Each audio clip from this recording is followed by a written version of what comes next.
Now, before we go get into this video proper, at the end of the video here, we're going to have a little bit of a giveaway for a few games. The Fallout games. Well, Fallout, Fallout 2, and Fallout Tactics, right? Just to kick off these giveaways I want to do every once in a while. So, end of the video, give you more information on that. Right now, let's get into a few of the settlements and places around Fallout 4 that I actually enjoy being in and going to. Now, the first place we're going to go to is one that's fairly overlooked because of how far away it is. It's at the northern tip of Nahant, on a seaside cliff, quite a distance away from any place important. It's mostly ocean views in every direction, and what stands there is a pre-war mansion. Desolate, decayed, falling in on itself.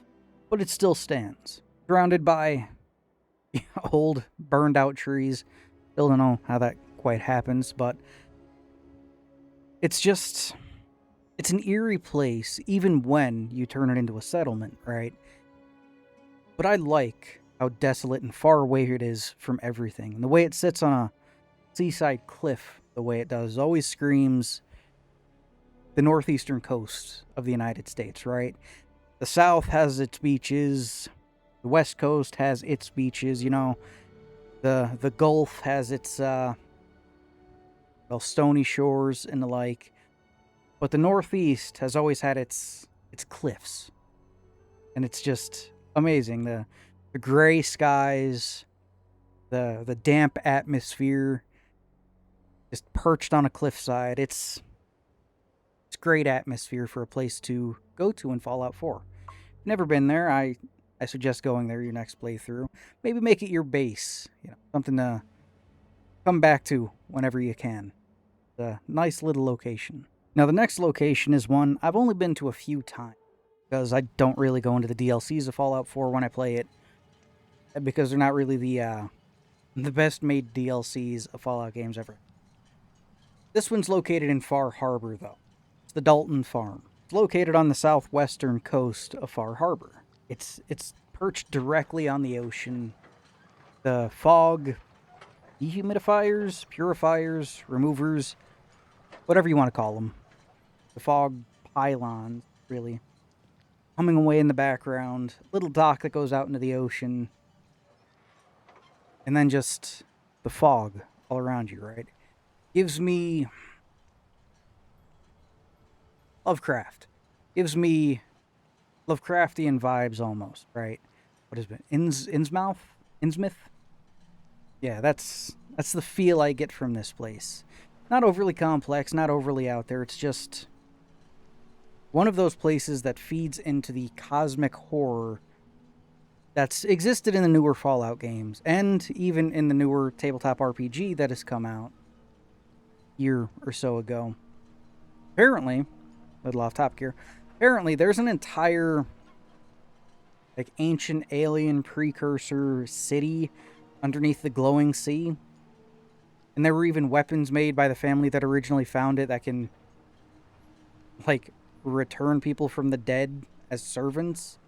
It's weird. The weapon, mind you, is called the Magnum Omicon revolver that acts like the Necronomicon.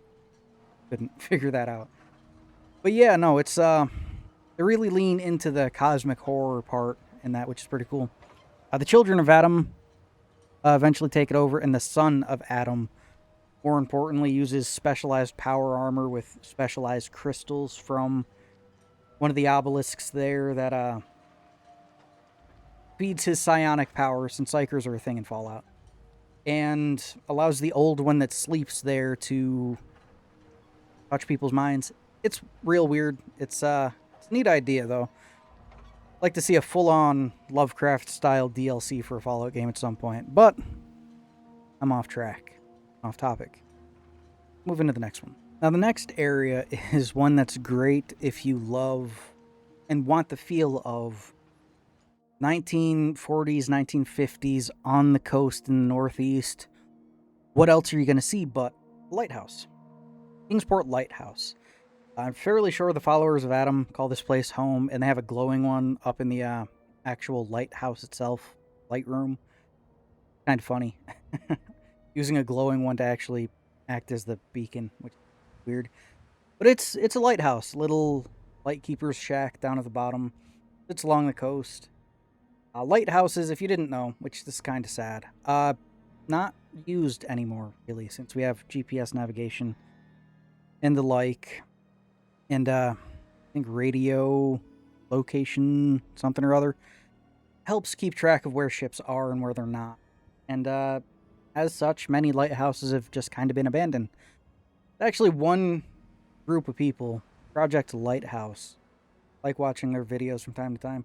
They go through buy old lighthouses and fix them up to turn them into like I think sometimes they use them for like education purposes, but other times they, I guess, use them as like Airbnbs or something, which, neat idea. Fix the entire lighthouse up, stick some solar panels on it, a water desalinization system if it's in the ocean or in a bay. If it's in like one of the freshwater Great Lakes, which there were lighthouses in, water purification systems and whatnot. I'd pay to go and stay at a lighthouse for a weekend and like do some fishing and whatnot. But yeah, those lighthouses opposed to this lighthouse are different. This is a coastal lighthouse. It's literally on the coast. The lighthouses I was just talking about actually sit out in the water, away from shore, which are interesting. There's also other lighthouses and stuff that sit on outcroppings so ships don't hit them. And sometimes they would act as like way stations and whatnot, any port in a storm type situations. But this one here, right on the coast, rocky shores around it, it screams New England to me. And it's why it's one of the locations in Fallout 4 that I actually really enjoy. It's not, fallen over pop metal buildings or rubble that no one's ever fucking cleaned up. It just feels right. It makes sense for where it is, and it makes sense that people go back into it. Especially since post-apocalyptia, a lighthouse, high vantage point that you can walk up to. That's a good lookout platform, and it's a good shooting platform at the end of the day. So I can understand post-apocalyptic people's taking it over and using it. Why the followers of Adam decided it, well, I know why they did, because it's kind of funny. Stick a glowing one up in where the light's supposed to be, simply because. But yeah, no, having like a sniper up there, some turrets or something up there, be great, right? So, with that one out of the way, we'll move on to the next one. Now, the next one we come to is one a lot of people just don't ever use, right? And it's because, one, it's in a bad area. Two, it's a small build area. And three, it's not flat to build on. And that's the coastal cottage, right?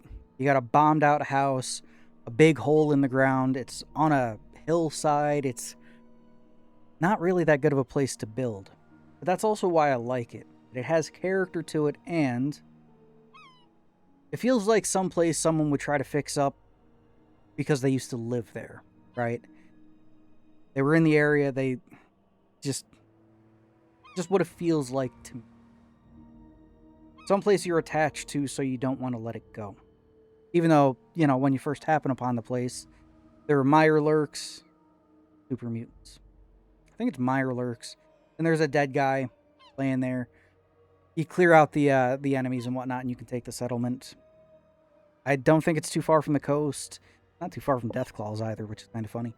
It's just one of those little areas you forget about, but it's also one of those little areas you could see someone making like a mariner's shack at, right? Close enough to the water, but far enough away, especially if you're a mariner in the post-apocalyptic world. You know what's in the water, right? Probably more mutated than the stuff on land, if the dolphins or anything we have to go on. Not to mention they wanted, sea monsters and whatnot to be a thing in Fallout. It does make me wonder what the deep ocean looks like, right? Because all that Fallout has to go somewhere. Settle in the ocean a lot of the time, maybe. Sink to the bottom, spread a bunch across it. The FEV is going to play a part in it, so maybe, who knows? Maybe you get some things like out of the mist. One of those giant walkers with the tentacles that used to be like a whale or like a megalodon or something rose from the deep. Maybe we actually made Cthulhu, right? That'd be kind of funny. But all that aside, I think Coastal Cottage, while underrated, is an interesting area if you want to be more of a I've, worked on the ocean. I know it's in the ocean. I don't want to be super close to the ocean anymore because of it. But, I still need to go work on the ocean. That's that one, which is going to bring us down to the last one, which I've talked about before, and I swear this location is cursed for me. We'll get into it here in a minute. And that cursed location is Spectacle Island. The reason I call it cursed is I'd have to say all of last month I tried to get content out about a challenge run thing, a challenge I was doing in Fallout 4 that involved Spectacle Island, the place we're talking about now. It's an island off the coast. The entire island is a settlement and build area, which is amazing. It's just all last month I had problems with just everything. Internet, weather, really short tree fell on my house. Just none of it worked out. And when I did finally get to a point where I was streaming it, it just stopped working because Streamlabs updated, broke everything that had to do with my theme. It was a nightmare. It was not fun. Annoying. I just kind of gave up on that. Moved on from it. But Spectacle Island is one of those areas that is, if you want a safe, air quotes, place in Fallout, a fortified island, which it's not really fortified, but you can fortify it. A fortified island would be that area that you would want. You can grow crops there. You can use the water purification systems. There's a house that's half dilapidated that you could build back up. There's like a little, I don't really want to say workshop, more of a shed with a power armor, a hoist. Technically is a power armor hoist. Workbench, what it's called. Little boathouse, little dock, that sort of thing. There's like a scrap shack in the middle of the island. There's an old cargo barge that's wrecked on it. There's an old ship marooned on the other side of the island that's being used to power the settlement system in it. It's an interesting place, and you can make amazing builds with it, especially if you use mods to remove the cap on building Fallout 4, which I understand why they did it. They should have just given us an option to turn that off. And yeah, it's an amazing place. One of the biggest build areas you have. You could turn it into your own fortified place if you want. I still find it funny that I tried so hard to get that challenge done, going from Sanctuary Hills to Spectacle Island, hardcore mode, and then try to survive on Spectacle Island with only the stuff that was there. See how long it could be done. Maybe I'll come back to it at some point and give it another try, but yeah, no, this island is cursed. Maybe I'll break that curse at some point, but I highly doubt I'm going to break that curse today.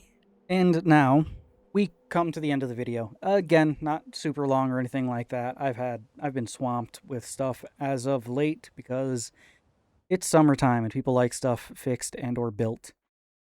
So we'll get right into this here. Thanks for watching. Hope you guys enjoyed the video. If this is your first or second time here, hope you enjoyed it today. If this is your third time here, go ahead and hit that subscribe button so you can stay updated on when I post, especially since YouTube only really cares about engagement anymore. Go ahead and leave a comment down below for engagement because, of course, and hype if you're on mobile. I think it's only on Android right now, but that's a thing you can do. Is hype. Of course, liking is also another thing that you can do. Interact with the video. And what you guys probably stuck around for is giveaway. Fallout 2, and Fallout Tactics. Tactics Brotherhood of Steel. You know which one I'm talking about. A bundle of those. Simple, Link to the giveaway is in the pinned comment. It's free. You don't need to do anything like that but sign up, right? Figured this is the easiest way. A while back, week and a half, 2 weeks ago, I stuck information. I put a comment on my posts page on YouTube here, explaining a convoluted way that I'd do it. With people comment to be able to enter, and then I have them. Then I take the names of the ones that entered and run them through a random picker to pick them, and then tell them, hey, you won, hop over on the Discord. I'll give you a little, like, password thing. You can then comment, tell me so that I can know it's you, so that I can give you the key on Discord or the link to the game on Discord. And actuality, this site, most YouTubers and stuff use it and have for a long time. Glem, yeah. You click the thing, hit login with YouTube, you log in, name, year you're born, email address, hit enter, it enters you. When I go through and hit the raffle button, draw button, that's what it's called, the draw button at the end of it, it randomly picks one. I get your email address, I get your name. I'll send you a email, send you an email. I suggest name-wise, I'll leave it as one area there. Name-wise, just leave whatever you're called on YouTube, right? Also comment so it's easier for me to find you so I can tell you won on YouTube. I'll also pin it under this. Technically this video.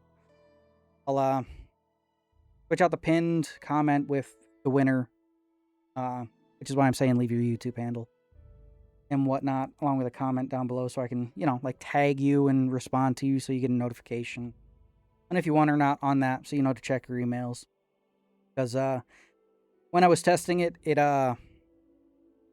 went to my spam folder a few times, so I'll have to make sure to explain that. And I think I'll bind in with the email ways to claim Steam keys, because it's not really a common thing people do much anymore. It's just easier to gift stuff to friends. I'm going to do this through GOG, but I haven't bought anything on GOG for a while. So, yeah, I can't. So, just to reiterate, free to enter. Link is down below.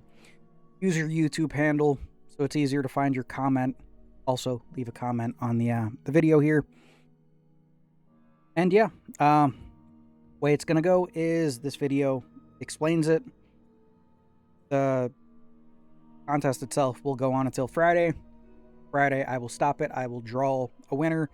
I'll go through and I'll send an email, update this video here on who won, and, all of that. That way I can announce who won next Monday's video, because I record on Saturday and Sunday and edit on Saturday and Sunday. So hopefully be able to get it out on Monday or Tuesday. And then, yeah, we'll skip a week and then we'll do either Metro 2033 or Mad Max. Both of those games really fun. Both post-apocalyptic, because why not? We're going to ramp up a little bit as time goes on, but right now I figure start nice, start simple, start easy. Again, thanks for watching. Hope you guys enjoyed this little simple video of me just explaining some of the areas I like in Fallout 4. Might do this again for Fallout New Vegas or Fallout 3. I don't know yet. See you guys in the next one.